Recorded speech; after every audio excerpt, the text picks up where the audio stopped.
This is the Lone Creator YouTube. We hope this video helps.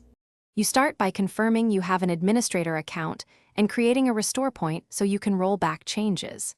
Once done, open Settings, go to Privacy and Security, then Windows Security. That central panel controls shields. From Virus and Threat Protection, toggle Real-Time Protection off to unblock immediate enforcement. Understand this allows unsigned apps and changes until other protections re-enable. Make sure you note any third-party antivirus active, because those can reassert controls while you proceed. Now you remove layered defenses that auto-react.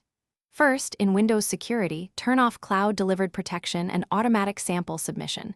This reduces remote rechecks. Next, disable tamper protection in the app so system-level locks don't undo your changes. If Windows Defender Service still runs, open Services. MSC, locate Microsoft Defender Antivirus Service, stop it and set Startup Type to Disabled. Be careful, this impacts all users. For permanent changes on Pro editions, edit Group Policy. On Home, finish by rebooting to ensure service and registry modifications take effect, then verify Windows Security shows components disabled.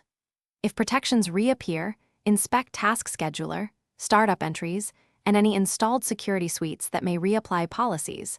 Uninstall or disable them properly. If you experience instability or unexpected behavior, boot into safe mode and use your restore point to revert changes. One troubleshooting tip.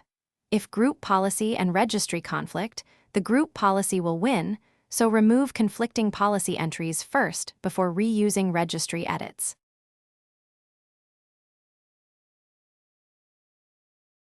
Thanks for watching.